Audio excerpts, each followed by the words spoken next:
Selamat sore para netizen dimanapun kita berada, salam inspirasi bagi kita semua. Ibu Koni blak-blakan sekarang, ada soal penghancuran PDIP begitu kan ya, kabarnya begitu kan. Ada orang-orang yang jadi pengkhianat di dalam tubuh PDIP. Siapa mereka begitu kan ya?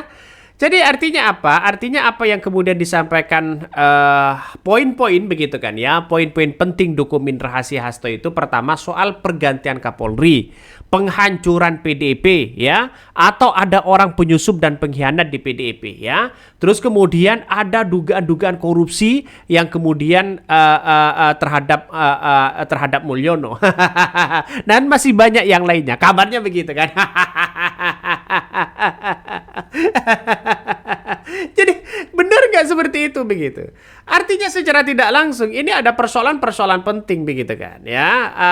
Artinya apa? Artinya dokumen itu kalau sudah diserahkan ya, nampaknya ini akan satu persatu akan terungkap begitu. Satu persatu akan terungkap ya, apalagi soal ada penghancuran PDIP. Siapa mereka begitu? Yang paling menarik adalah soal pengkhianatan terhadap PDIP. Ada penyusup di dalamnya. Ini kan aku bilang bukan punya aku. Jadi memang harus diungkapnya sama PDI Perjuangannya langsung. Bukan PDI Perjuangan juga yang memberikan kepada saya Pak Hasto, dan di situ saya tidak boleh apapun kecuali menyimpan gitu. Tapi kan semua sekarang sudah di tangan PDI Perjuangan. Yes. Jadi selamat ulang tahun dan selamat deg-degan aja.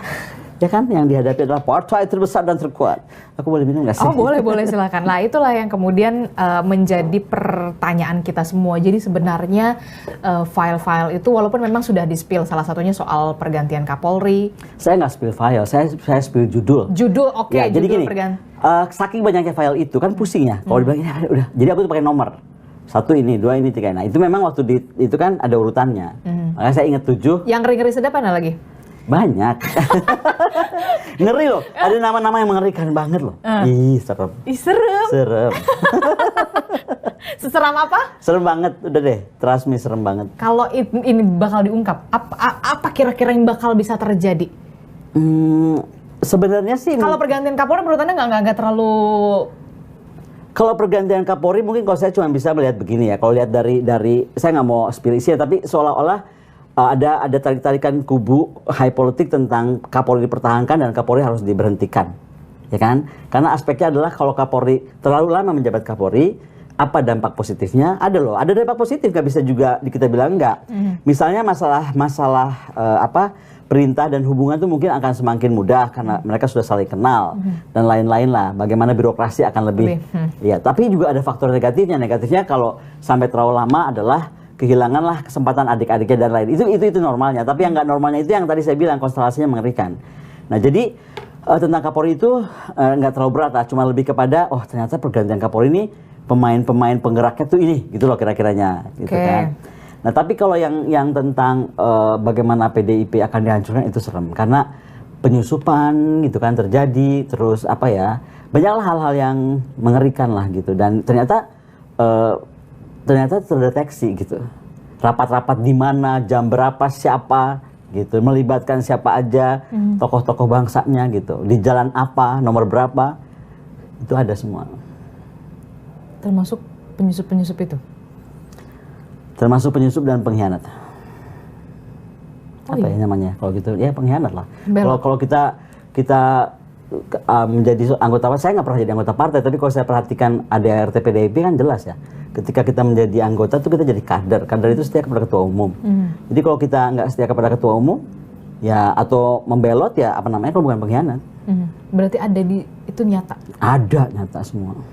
Dan Anda tahu itu siapa? Tahu. Jadi kadang-kadang kalau lihat orang ini, oke deh gitu. Warawiri di media ini. Warawiri. Oh iya? Yes. Hanya 1 orang, 2 orang, 3 orang? Ada berapa orang, tapi ketika saya sampaikan kepada ibu langsung bilang, saya tahu. Saya sudah tahu. Ibu tuh kan matanya juga, kalau saya aja punya, kalau saya punya dokumen dengan mata yang banyak dan menjadi dokumen, apalagi seorang ibu bangsa Megawati Soekarno Putri dan kupingnya lebih banyak, tangannya lebih banyak, matanya lebih banyak kan pasti. Gitu. Jadi ketika saya sampaikan ibu, Tidak terlalu terkejut. Iya, ini dia menariknya seorang ibu tuh ya, nggak pernah terkejut. Gue juga heran, ibu tuh tenang banget ya. Tenang, itu yang aku mungkin mesti belajar ya. Aku orangnya kan gedebak-gedebuk gitu ya. Oh, ini yang mesti belajar. Jadi tenang dan terus kepala dingin, berpikir panjang, sabar. Ibu tuh bilang sama saya tuh, kalau kita lagi terbang, kamu tuh mesti cuma belajar satu, sabar. Jangan terlalu mau terburu-buru menyelesaikan masalah, karena semua terus dipikir. Holistic approach. Gitu. Jadi makanya ngejar-ngejar dokumen itu hati-hati, nggak semudah itu. Kalaupun aku mau, belum tentu boleh sama ibu. Kalaupun aku mau nekat misalnya gitu, belum tentu boleh. Ada berapa? Kan kita nggak nyebutin nama. Ada berapa? 5, 10? Nama-nama besar itu. Di yang file nomor 3 itu sekitar 5 orang. Kau tahu ini cenayang nih kayaknya misalnya. Top 5 kan aku bilang top 5 kan, top 5. Di file nomor 3 ada sekitar 5 nama besar gitu. 5 nama besar di tubuh PDI Perjuangan. Enggak. Di belantara perpolitikan, high politika Indonesia. Berarti bukan hanya di PDI Perjuangan, itu di luar ini PDI kan nggak tentang PDI Perjuangan. File-file ini kan tentang tadi macam-macam. Jadi memang itu tidak di dalam tubuh PDI Perjuangan, tapi di luar itu. Ya, Top tapi 5 di itu. dalam sistem pemerintahan. Di dalam sistem pemerintahan. Dan memegang peran strategis. Ya mungkin peran strategis atau dana strategis, saya nggak tahu ya. Bisa juga kan? Dana strategis. Bisa juga kan, aku bilang gitu. Bisa juga, aku nanya loh, Kalimantan tanya. Oke, baik. Gak termancing juga. Oke, kenapa kemudian? Oke, itu tadi kenapa ke Wasekjen? Kenapa nggak ke Roni Talapesi? Kan saya udah bilang sama Mas Hasto, Mas saya serahkan ke Pak Roni kan. Pak Hasto bilang enggak. Itu Alasannya kenapa? nggak saya tanya, kan nggak bisa surat-suratan. Iya, Gini. Benar. Soalnya Pak Hasto itu, kalau saya tadinya mikir beberapa kawan saya di penjara itu kan bisa WA-an. Saya punya banyak dulu teman politik yang di penjara kan bisa WA-an biasa aja. Pak Hasto nggak bisa, makanya saya juga frustasi mau komunikasinya. Udah kayak Lucky Luke, hampir kayak Lucky Luke. Kalau Lucky Luke kan nulis surat sekarang, sampainya anaknya udah 10 tuh. Aku nggak sampai begitu juga sih, cuman kan capek dong. Kita kirim surat sekarang, nanti balasannya 2 minggu gitu. Kayak di zaman kapan ya, Say? Kayak zaman kapan, capek deh nunggunya gitu. Saya mau keluarkan file nomor 7 misalnya kan, jawabannya nanti udah lewat, udah harusnya file nomor 4 kan nggak lucu gitu. Oke. Apakah ini akan dikeluarkan satu persatu oleh seorang Hasto Kristianto setelah ini selesai, atau kemudian nanti akan dikeluarkan oleh PDI Perjuangan atau bagaimana? Nah, saya kan nggak bisa mewakili PDI Perjuangan, saya nggak bisa mewakili juga Pak Hasto. Saya belum sempat lagi, saya lagi usahakan untuk bertemu Pak Hasto. Sedang. Karena saya juga ingin tahu ini gimana gitu kelanjutannya. Terutama tentang beliau ya. Saya sangat concern tentang beliau, karena saya sendiri melihat banyak hal nggak fair lah terjadi gitu. Dan dia ada tekanan juga nggak sih? Aduh, kalau Pak Hasto capek deh. Suratnya ngomong gini, baik-baik aja saya akhirnya menikmati bagaimana caranya kita tuh untuk menegakkan sebuah kebenaran itu, seperti Bung Karno tuh sudah melewati ini semua, saya tidak ada apa-apanya. Ini aku bilang jangan kelamaan, jangan kebetulan, lu bukan Bung Karno. Ngeri kan, Mas? Ini ngeri-ngeri sedap begitu kan. Artinya apa? Artinya bahwa ya PDIP sekarang dipreteli oleh orang-orang Mulyono. Kan itu secara tidak langsung. Ini hal yang kemudian akan terjadi di PDIP begitu kan ya. Kalau memang semuanya akan leluasa begitu. Tapi Ibu Megawati sangat kuat sekali. Tidak mau ya ada perpecahan-perpecahan di tubuh internal sendiri, bisa saja. Jangan-jangan ya bisa saja benar ada dugaan-dugaan yang kemudian akan terjadi begitu kan ya. Apakah disampaikan Ibu Koni ini benar atau tidak? Tapi yang jelas di situ begitu kan, Ibu Koni sudah bersuara. Dokumen-dokumen itu sudah diberikan di situ begitu. Ini menandakan bahwa ada yang genting sekali begitu di tubuh PDIP. Tapi pertanyaannya sekarang begitu kan, siapa yang jadi pengkhianat itu? Siapa yang menyusup di dalam tubuh internal PDIP sehingga ya tahu ya soal-soal bagaimana di tubuh PDIP sendiri?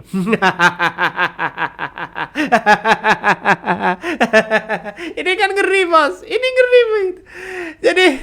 Jadi saya kira dokumen yang paling penting itu kabarnya 16 dan nomor 7 begitu kan ya. Ini harus benar-benar dipastikan karena publik itu tidak tahu dokumen itu apa isinya.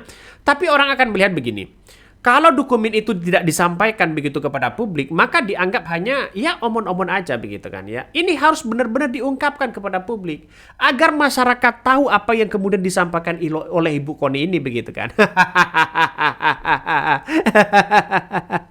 Iya, ya jadi kalau tidak disampaikan ya artinya Hasto kan tidak bebas pada akhirnya begitu kan. Ya buat apa buat dokumen tapi tidak bisa ada dampak kepada orang lain begitu.